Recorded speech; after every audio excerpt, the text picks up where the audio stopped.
මන්ත්‍රිවරු 225ටම දෙන්නේ නැත. දැනට රජයෙන් වාහනයක් ලබා දීලා තියෙන අයට වාහනයක් වුණා නැහැ. උදාහරණයක් හැටියට අපේ කැබිනට් අමාත්‍යවරුන්ට, නියෝජ්‍ය අමාත්‍යවරුන්ට, විපක්ෂ නායකතුමාට හොඳ රේන්ජ් රෝවරයක් අතුළු වාහන කීපයක් තියෙනවා. ආයි දෙන්න උවමනාවක් වෙන්නේ නැහැ. பாராளுமன்ற உறுப்பினர்கள் 225 பேருக்கும் பெற்றுக் கொடுக்கப்பட மாட்டாது. தற்போது அரசாங்கத்தினால் வாகனம் வழங்கப்பட்டுள்ள ஒருவருக்கு வாகனம் வழங்கப்பட மாட்டாது. உதாரணமாக அமைச்சரவை அமைச்சர்களுக்கும் பிரதி அமைச்சர்களுக்கு எதிர்க்கட்சி தலைவர்களுக்கு வழங்கப்பட மாட்டாது. எதிர்க்கட்சி தலைவருக்கு சிறந்த ரேஞ்ச் ரோவர் வாகனம் உள்ளது. அவருக்கு மீண்டும் வழங்க வேண்டிய தேவையில்லை. எதிர்க்கட்சியின் பிரதம கொறடா உள்ளிட்ட அரசாங்கத்தினால் வாகனம் வழங்கப்பட்டுள்ளவர்களுக்கு வாகனம் மீண்டும் வழங்கப்பட மாட்டாது. அனுமதி பத்திரங்கள் வழங்கப்படுவதனால் அரசாங்கத்திற்கு ஏற்படும் வரி இழப்பு அதிகம். அனுமதி பத்திரங்களை பெற்றுக் கொண்டவர்கள் அதனை விற்பனை செய்தார்கள். அவ்வாறு வாகன அனுமதி பத்திரங்களை விற்பனை செய்த போது 275 லட்சத்திற்கும் அதனை விற்பனை செய்தார்கள். மஹிந்தானந்த அலுத்கமிகை தொடர்பான நீதிமன்ற வழக்கு நிலுவையில் உள்ள நிலையில் அவரது சட்டத்தரணி குறிப்பிட்ட விடயம் அவரது வாகன அனுமதி பத்திரத்தை விற்பனை செய்ததனூடாக கிடைக்கப்பெற்ற 25 மில்லியன் பணத்தையும் கடனாக பெற்றுக்கொண்ட 1 மில்லியனை பயன்படுத்தி உரிய வீட்டை கொள்வனவு செய்ததாக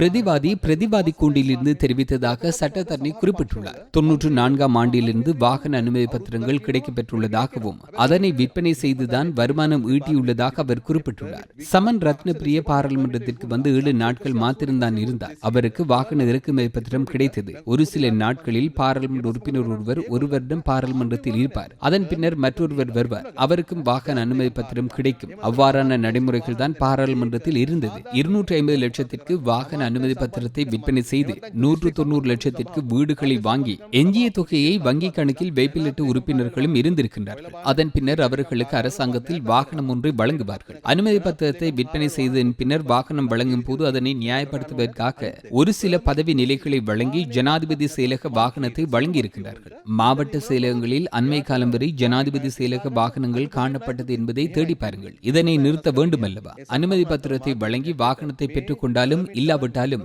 சகல உறுப்பினர்களுக்கும் எரிபொருள் கொடுப்பனவு வழங்கப்படுகின்றது. வாகனத்தின் டயர்களை மாற்றுவதற்கு குறைந்த வட்டியில் கடனும் வழங்குகின்றார்கள். இவ்வாறுதான் காணப்பட்டது. இதனை தான் மாற்றி அமைத்து செல்கின்றோம். தயவு செய்து ஊடகவியலாளர்கள் என்ற அடிப்படையில் அனுமதி பத்திரங்களை வாங்கி விற்பனை செய்த உறுப்பினர்களின் கதைகளை கேட்டு மாட்டிக்கொள்ள வேண்டும். நாம் அரச வாகனம் ஒன்றை வழங்குவோம். பதவி காலத்தின் பின்னர் அதனை வழங்கிவிட்டு செல்ல வேண்டும். அதனூடாக சேமிக்கப்படும் பணத்தொகை பெருமளவு. அந்த வாகனத்தை அரசாங்கம் பராமரிப்பதில் நட்டம் ஏற்படாது. 271 வாகனங்கள் சுகாதார அமைச்சுக்கு வேண்டும் என குறிப்பிட்டுள்ளோம்.